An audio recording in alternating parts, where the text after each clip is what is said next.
کو कंपनियां खरीद लें, आपको ये एजेंट खरीद लें और अपनी दवाइयाँ आपसे लिखवाएं, लेबॉर्ट्रियों वाले आपको ख़रीद लें और कंपनी वाले आपको ख़रीद लें, तो आप कल अल्लाह और उसके रसूल के सामने खड़े होकर आप क्या जवाब देंगे कि चंद सिक्कों की खातिर आपने अपनी अज़मत को बेच दिया, अपनी हैबत को बेच दिया। जब मेरा बाप मुझे डॉक्टर देखना चाहता था तो वो बड़ा इज़्ज़त का ज़माना था डॉक्टरी का, कि एक इज़्ज़त थी, वक़ार था, मकाम था। इसलिए मेरा बाप कहता पुत्र बड़ी इज्जत है तेनों डॉक्टर बनाना है, बड़ी इज्जत है तेनों डॉक्टर बनाना।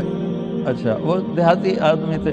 और जब मैंने 3 दिन के लिए गया, ये गवर्नमेंट कॉलेज लाहौर पढ़ता था, सेंट्रल मॉडल से मैट्रिक किया, गवर्नमेंट कॉलेज ये हमारा जो रावी अब तो यूनिवर्सिटी बन गया।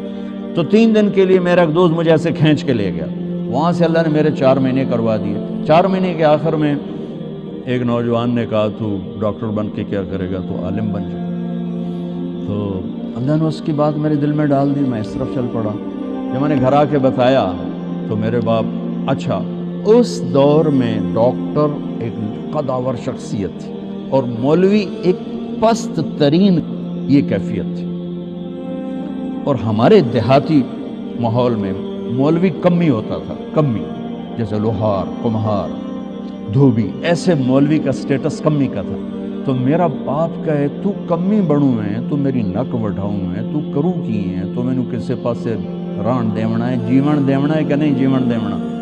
सारे इलाके के जिम्मेदार जो है मैनू लानता करेंदे कि तेरा पुत्र तो मौलवी बनता पिया था, बन सी की। तो 23 नवंबर 1972 सुबह 8-9 बजे का टाइम था।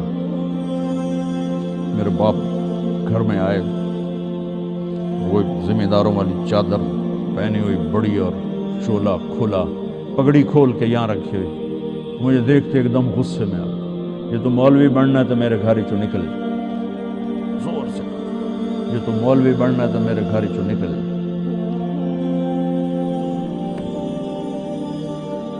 मुझे तो नहीं पता था कि अल्लाह ताला मुझे वहाँ पहुँचाने वाला है कि जहाँ डॉक्टर मेरे आगे बैठ के मेरी बात सुने।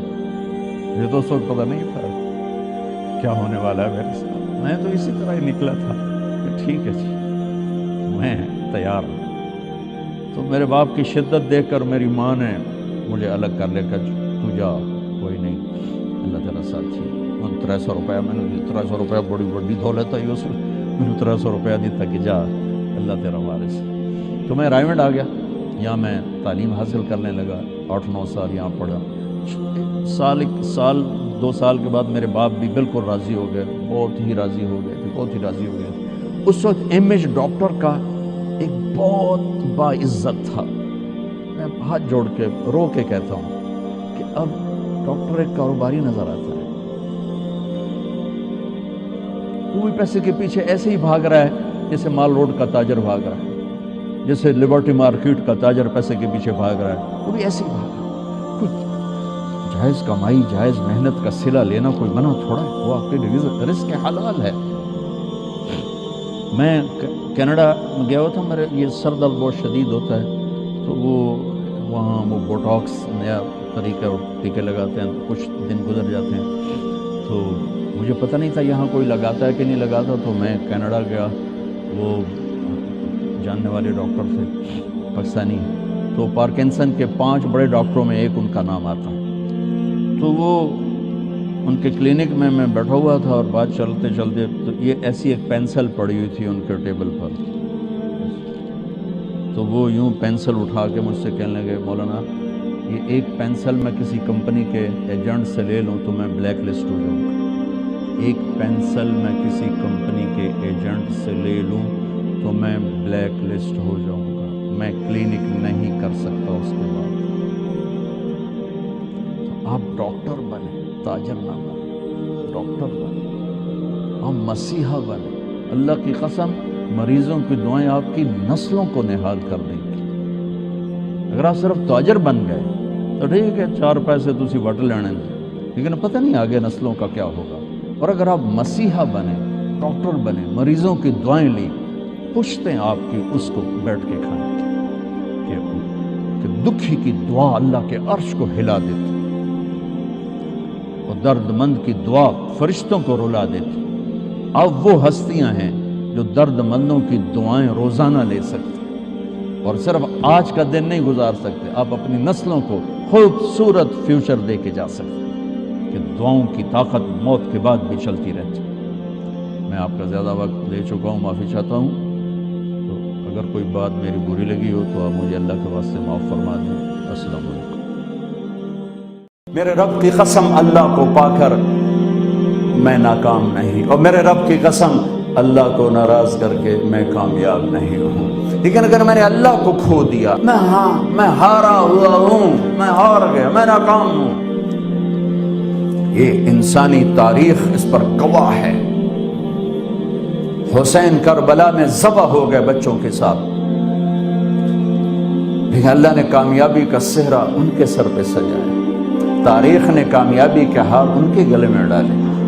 یزید 3 بر اعظم کے بادشاہ بن کے بیٹھا، لیکن تاریخ نے ساری دنیا کی سیاہی ان کے منہ پہ مل دی، ساری دنیا کی ناکامی کے جوتے ان کے گلے میں ڈال دیے، اور ان کے نام بھی نفرت کا نشان بنا دیے گئے۔